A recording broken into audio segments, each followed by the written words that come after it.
Napaka-challenging talaga ng taon na ito para sa Barangay Ginebra. They are already short-handed at the start of this ongoing season. Pero dalawang Ginebra players na naman ang kailangan magpahinga dahil may injury. Naglalaro ang Kings na wala sila Jamie Malonzo, Jeremiah Gray at Isaac Go. At ngayon, sinamahan na sila ni Japeth Aguilar at Stephen Holt.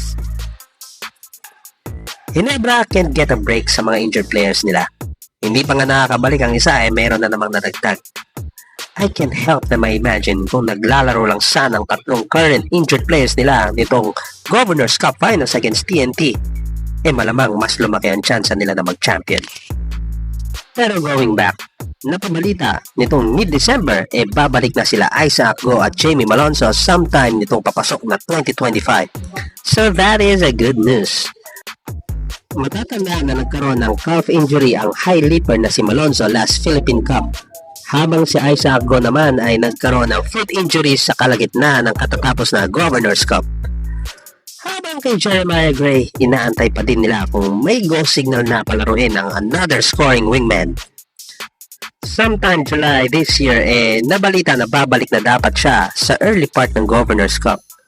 Dagdag pa na intense ang mga workout at shooting drill ni Maya dahil hinahanda niya uli ang sarili na makabalik sa lineup, at syempre importante ito sa sistema na pinapatakbo ng two-time Grand Slam coach na si Tim Cone. Pero Commissioner's Cup na at wala pa ding Jeremiah Gray na naglalaro sa Ginebra. What happened? Is there a problem? Well, sadyang mabigat ang injury ni Maya dahil pangalawang beses na ito na nangyari sa kanyang career. Ang una niyang knee injury is with TNT Tropang Giga sa 3x3 tournament. Sa pangalawa mas malala.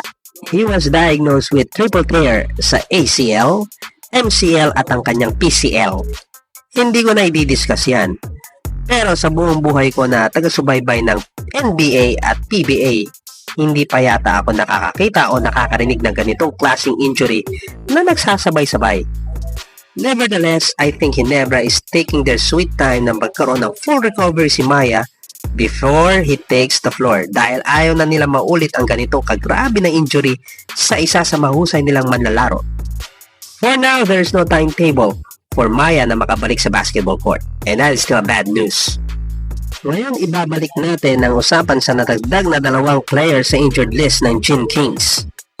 Coach Tim said, at this point, both of them are day-to-day, maybe even week-to-week. We're not so sure because it has been quickly they have been injured. Dagdag pa ng Ginebra coach na baka hyperextended ang tuhod ni Stephen Holt o bone bruise at need pa ng further examination, habang si Japeth Aguilar ay may groin pull at may schedule na MRI sa mga susunod na araw. Tandaan natin na these two Gin players na nadagdag sa injured list already past their primes. So basically, hindi na may iwasan ng ganitong klase ng mga injuries. Japeth is already 37, while Stephen Holt is 33 years old. Alam nyo, bata pa si Holt, ano? He was drafted sa PBA at 32 years old, at siya yata ang pinakamatanda sa PBA draft history. Sa ngayon mga kuhupis, wala tayong magagawa kundi antayin ang susunod na mangyayari. We hope na darating na ang tulong. Malaking bagay kung totoong babalik na si Malonzo at Isaac Go this January 2025. A big man who has a basketball IQ at Jamie Malonzo who is a 3-level scorer.